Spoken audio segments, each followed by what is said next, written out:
Welcome back to the Papa Beat channel. How you doing? Coming in and sitting down because today we're going to talk about end of the world predictions. Throughout time, there has always been the prevalent belief that we are living in the end times, right? We are always living in the end times, whether it's natural disasters, nationwide pandemics, or something based on religious scripture. It's always a looming fear that hangs upon many people's heads.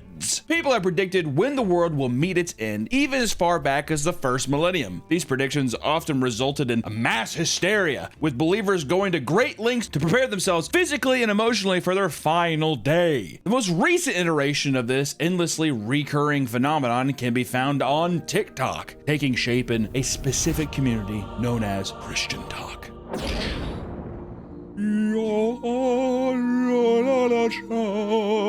The only God, the white Christian God. Jesus, blonde hair, blonde mullet, blue eyes, flip-flops, and a Dale Earnhardt tattoo. The Intimidator.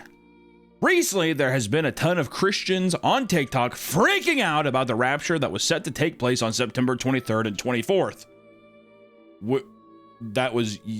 Rapture talk grew as the movement spread and became more popular. Thousands of people were posting about how they fully believed that the end times were coming. Some were overjoyed, while others were stricken with intense grief. Oh God, we're gonna die. It's a bummer. This all began when South African pastor Joshua Mikela claimed to have a vision of Jesus telling him of his return to earth. According to Josh, he saw Jesus on a throne telling him, "I am coming soon. I am coming soon." Jesus then told him dates of his arrival, which were 2 weeks out from his vision. A clip of an interview with Josh talking about his vision blew up and started the whole craze, but no one could have predicted the mass hysteria that would follow. It was pretty shocking. Right out of the gate, people began to post videos of themselves preparing their houses for the people left behind. If you're seeing this and you're still here, I'm so sorry that you didn't make it. At least you're here getting to do all the sins that you wanted to do and be naughty with your fellow sinners. I don't know. Maybe you can make the best out of it. But yeah, goodbye. Yeah, if anybody's here after the rapture, because my ass is going up, I got a jacuzzi back there. Feel free to use it, bozo. One woman stocked up on candles and Bibles, as well as leaving behind laminated note cards of scriptures for the sinners who she believed would enter her home and probably fornicate with each other, because what else are they going to do with hell on earth? It's true. No rules. Like Jesus said, "I am going to come in 2 weeks, and I'm going to take all of the sinners and leave them." Do you think he meant the other come? Yeah, what if that was the thing? What if Joshua was right and he was like, "Hey, by the way, Joshua, I'm going to come in 2 weeks. I cannot wait for that day." Jesus, what? Whoa! Other believers began quitting their jobs, selling their cars, and rumors spread that some people were even selling their homes. According to one user online, her psychiatrist permanently closed her practice because she fully believed that the rapture was coming. A psychiatrist. She completely abandoned her patients and began posting TikToks about her excitement for the end times. Her patients were left in disbelief and shared her videos showing how insane she looked for abandoning her decade-long practice and for posting about TikToks online. Wow. Well, that's the thing. If it's just going to happen, you got a 2-week heads up. Take a 2 weeks vacation. See if No. I'm closing it down. It's the principal, Nick. Because she's like, it doesn't matter. We're free. She's letting them know, too. She's making a statement, right? She's standing behind. She's staying on business. Listen. you should yourself. You should go on the tallest building. You should yourself. Jump.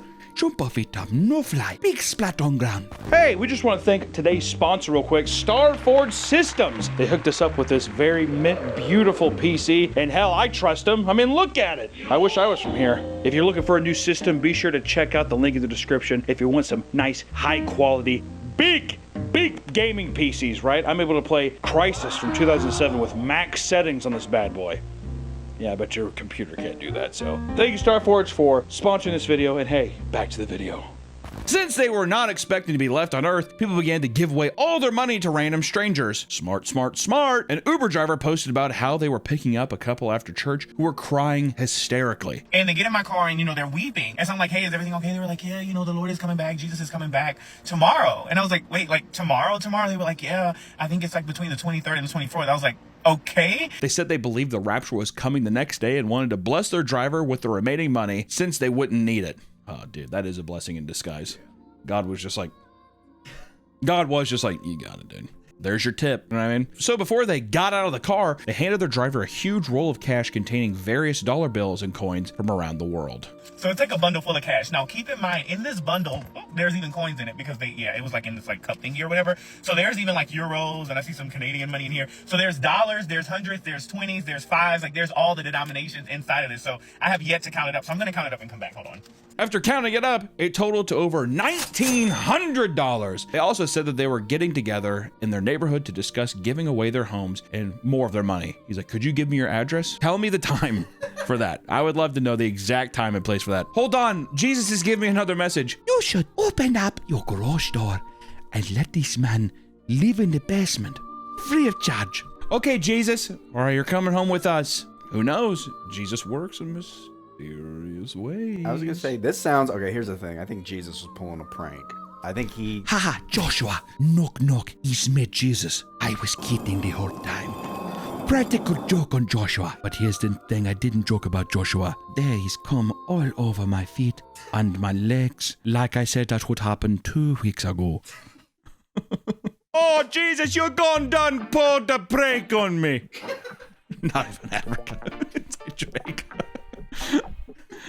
All right. Another person received a $300 tip from a woman who was overly generous for the same reason. Their coworker also received a $777 from the same woman, but after the rapture failed to happen, she came back demanding the money be returned to her. That's not very Christ-like, lady. Not every Christian believed in this, as many were trying to tell the others that this is literally stated in the Bible that only God knows when the rapture is coming. Yeah, but Jesus told Joshua, Joshua, it's me, Jesus again. I'm being for real this time. Oh, Jesus, I am not listening to you. Jesus, I cannot listen anymore. The people are mad. I feel like I had like a really good like African thing going at the beginning and then it slipped away. Others pointed out that people have been predicting the rapture since the 1800s and would always try and convince people to worry about the next upcoming final day, right? This one's not to just worry about the next one. However, the 23rd and 24th came and went. Nobody was called up for the pearly gates and everyone went about their day as usual. Some who believed the hoax claimed that they got the date wrong. They said it was actually next year or a few years down the road or maybe a couple more years after that. And some questioned their faith. And the pastor who made the initial prediction went live and apologized for everything. Oh, God.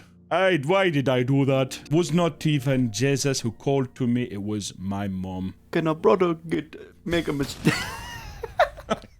Well, let's go back in time and take a look at other historic examples like the predictions proposed by William Miller. It looks a little haunting. William, you know, if he said anything to me, I'd be like, okay, William, the world's gonna end tomorrow, face. Thank you, William. William was a clergyman that had become obsessed with the Bible after returning from fighting in the Battle of Plattsburgh in 1814. Just want to show maybe a picture of it. No, show some footage. Yeah, shows footage of the Battle of Plattsburgh in 1814 when cameras were definitely around. Crazy stuff. He found himself particularly fascinated with the concept of Christ's return, aka he had PTSD and he might have been a schizophrenic. After seeing people die, you know what's kind of wild? Jesus coming back, right, guys? Okay, William. He became responsible for creating the Protestant religion movement known as Millerism, aka the followers of the belief that the second coming of Christ would occur sometime between March 21st, 1843 and March 21st, 1844. In that realm, right? His movement became popular, amassing an estimated 100,000 followers that were convinced that the world was nearing its end. They were strong in their beliefs despite being ridiculed and harassed by their peers. Which, dude, for those 3 decades, you must have been living so tall. Keep it counting, boys. Oh, you guys don't know what the fuck you're talking about. Yeah. This is like a common theme with all of these. They get it wrong. They're like, no, wait, it's the other date. Because you're delusional. Because they believe it, and then they're like, oh, it was probably a mix-up. You put your whole belief system in that. It's really quite sad, Nick. During one event, William was egged by an audience member during one of his speeches, and I bet that sent him over the edge. In the span of just a few years, people prepared for this event by selling most of their belongings and turning their backs on their responsibilities. By March 21st, 1844, nothing had happened. The date would be moved to April 18th, only for it to fail once more. The last date proposed by William was October 22nd. On the day of, tons of people still believed in William. They put on their white ascension robes and climbed to the highest places available to them to await the second coming. Not only did this prove to be fruitless, but it led to a period known as the Great Disappointment, where people wept endlessly over their hopes being shattered, alongside a wave of mockery from people asking, why haven't you ascended yet? First off, as soon as if William came in, if William the dog came in trying to eat his own face and handing out white robes, I'd be like, no, you gotta get out of this motherfucker. Why? Robes are fancy. Robes are cool, but if it's in religious context, robes are not cool. Yeah, we're just gonna put on these robes and go to the mountain. I'd be like, might have picked the wrong batch, is what I'd say. What if you, what about jackets? Like sick, like club jackets? If they were club jackets, or even just a nice suit, you wanna get dolled up to go to heaven? Why not? Robes, really? William Miller's popularity dwindled significantly, but he held firm to the belief that the second coming was approaching until he died in 1849. Maybe that's what he was. Maybe he was predicting his own death. Might have been. I don't know. The more that we learn about space, the more terrifying the unknown becomes, right? Very Lovecraftian. Since we've started studying the stars, one of the biggest threats to our planet has been stray asteroids that could potentially hit Earth, which actually me up sometimes. Can't even think about it. There was one that they said, like, one asteroid's gonna pass by Earth, and they're like, but when it passes by in 30 years, it's supposed to come back and hit us. I think they disproved it. Here's my thing. If an asteroid's coming, don't tell me. I would rather just not know. What benefit do you gain of being like, hey guys, seriously, uh-oh. In movies and shit, in movies they do that to build conflict for the movie. But what would happen is like Elon and all those guys, they'd be like, I don't know, I'm just gonna try this spaceship out. And they'd leave and never come back. As soon as that starts happening, well, Mark Zuckerberg's building like a, he built like a giant bunker in Hawaii. Yeah, he said, well, it's not a doomsday bunker. It's just and that's funny too. They're like, so what's up with the doomsday bunker? He's like, it's not really a doomsday bunker. It's just you could live there for 700 years if you wanted to. it's a man cave. I mean, it's like more of a man cave. And you're like, huh? Anyways, in 1910, many believed a nearby comet would end humanity. Halley's Comet, remember that one? Is visible from Earth every 72 to 80 years and has been spotted by humans dating back since 240 BC, which is crazy. I mean, go somewhere else. Hello. Scientists had predicted that 1910 would be the next time it passes Earth and observed the comet flying by using a spectrograph. This new technology allowed astronomers to view the chemical composition of the comet, and to their horror, they discovered its tail that was made of cyanogen gas, which is extremely toxic. Oh, shit. After publishing the report, a French reporter put out an article discussing their findings, but also included a line saying the gas from the comet could, quote, impregnate the atmosphere and possibly snuff out all life on the planet.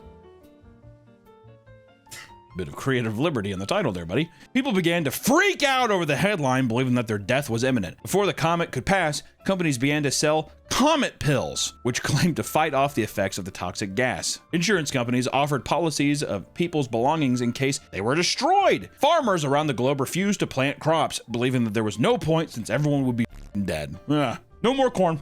I'm done with corn. Others locked themselves inside their homes, while others fled to the caves and sealed themselves deep underground, which I'm pretty sure is partially some of the inspiration for Fallout. Oh. There you go. After the comet passed and nothing happened, people were shocked to still be alive, and they moved on with the rest of their lives. I wonder what's happened with the guy who took comet pills. Well, Greg, we took those, you like look over to him, he's like having a seizure. He's on Halley's Comet right now. Yeah. Woo! In 1993, former sociology professor Hon Ming Chen had created a Taiwanese cult named God Salvation Church. It had also referred to itself as Chen Dao, or True Way, as well as God Saves the Earth Flying Saucer Foundation. I like that one the most.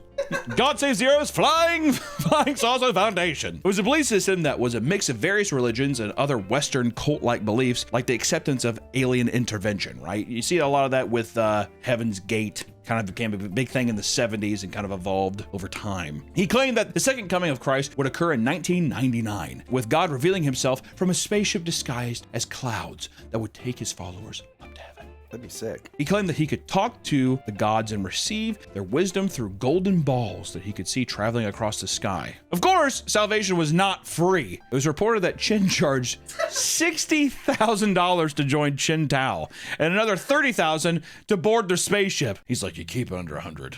they won't be suspicious. Mind games. Exactly. It's all here. He convinced 140 dedicated members to sell all their belongings and move to California in 1995 after changing his mind about where the historic event would take place. This changed after followers witnessed the numbers 007 written in the clouds, which was interpreted as a sign that they must relocate their headquarters elsewhere. AKA, there was probably a 007 convention happening around. They're like, oh, Colorado, we gotta go. Despite the fact that this was actually just a marketing stunt to advertise the bear trap, to advertise the 1997 James Bond movie Tomorrow Never Dies. They slowly relocated to Garland, Texas. Apparently, this is because Chin thought saying Garland really fast sounded like Godland. From what Master Chin says, Garland sounds like Godland, and apparently thousands of years ago, God was here and they were told to return here. Garland. What's that sound like? Can I do that accent, or is that a problem? I think it's fine. All right. Chin had guaranteed on his own life that God would make his appearance in Texas, of all places. Not a bad bet. You're in good company in Texas saying that kind of shit. Where would God go first? Everyone's like, probably fucking Texas. Probably fucking Texas, all right? In total, they purchased around 30 houses on Ridgedale Avenue, soon handing out flyers to its other inhabitants on bicycles in order to thank them for tolerating their activity in the neighborhood as well as their magnanimous acceptance. Trying to win people over. It's like, more money. Garland, we kind of weird. See a ball in sky. Garland, what's that sound like to you? Like, what? Garland, what's it sound like? Rhetorical. Don't talk. I talk you don't talk back. They would wear all white outfits and cowboy hats. Awesome. That is so sick. Confusing the neighborhood as to why they suddenly become the headquarters of a strange cult. Some claim they were friendly and that their beliefs were simply amusing to them. AKA, they're like, look, they look funny. What do you guys happen? Be alien. You don't talk to them.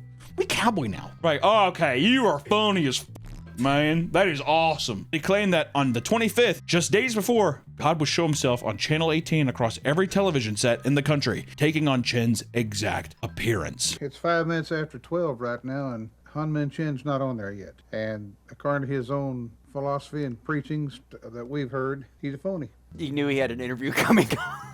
I don't know. From there, God would then help people survive a nuclear apocalypse that would occur in 1999. It would bring people to a specific rendezvous point on the shores of Lake Michigan, where flying saucers would take them to heaven after potentially stopping briefly on planet Mars, of course. And people in the neighborhood feared that the group would end up committing a mass because, Heaven's Gate. March 31st rolled around and still nothing happened. Chin approached a crowd of reporters and stated that he must have misinterpreted God's message. He stated that his remaining followers would once again relocate to New York. A large majority of them gave up on Chin too entirely and began the process of moving back to Taiwan. He told everyone that he would punish himself by giving everyone in the crowd the next 10 minutes to either crucify or stone him to death, which nobody took him up on. From there, Chin Tao's numbers were severely reduced, and the group faded into obscurity by the early 2000s. Who even knows? He might even still be out there. I hope they crucified him. What if one guy's like, I will? He's like, wait, 1 second. The ball just like fucking gets stoned. End of the world predictions have only become more common with the advancement of technology. And it wasn't too long ago that people thought computers were going to end the world. There still exists a general state of either denial, complacency, or even apathy about both the reality and the potential effects of Y2K. The year is 1999. And a lot of people are getting ready to celebrate the new millennium. However, not everyone's excited. A large group of people fully believe that the world was going to end as soon as the ball dropped because the world's computers would fail. 8 to 10% of the population were fairly confident that this was going to be an apocalypse. It was believed that the planes would crash, nuclear reactors would melt down, and systems controlling rockets would fail and be launched at random. All of this delirium stemmed from a simple misunderstanding of computers' code. Up until this point, computers' dates had worked from 00 to 99. But people believed that when the computer switched to 00, it would actually go back to 1900 and cause computer systems to fail. Oh God, run! To prepare for this upcoming event, people withdrew their cash, believing that electronic banking would fall apart and destroy them financially. Businesses like Best Buy and Radio Shack warned people to turn off their computers so they wouldn't be messed with the time switch. And others built bunkers and stocked up supplies. On New Year's Day, all the computers switched over and there were minor crashes. Various ATMs were temporarily down and stoplights occasionally stopped working and random databases went down. No major computer system failed and all seemed to be normal. Out of all the crazes, nobody died. Though a 104-year-old woman was invited to join a preschool because the system believed she was 4. Isn't that cute? That's awesome. If you're watching this, chances are the most memorable end of the world prediction from your lifetime is the 2012 phenomenon.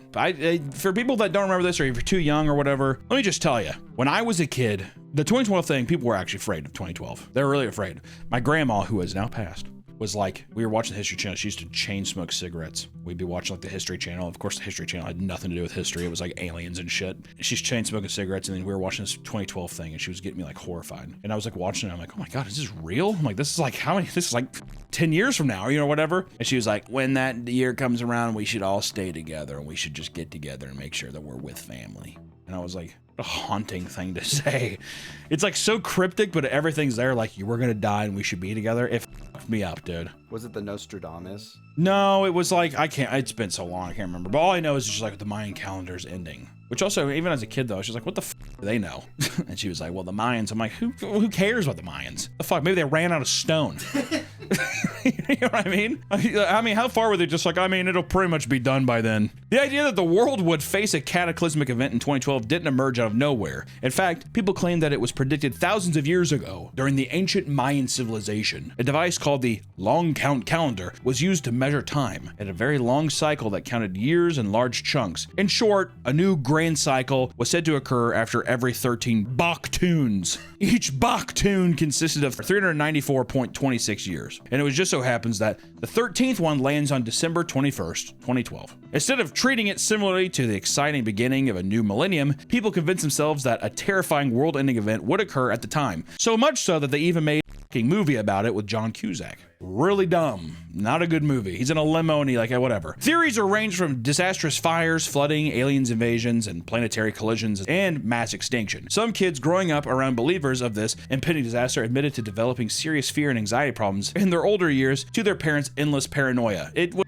fucked up. If you have, like, the worst thing you can do is tell your kid, like, I'm really afraid.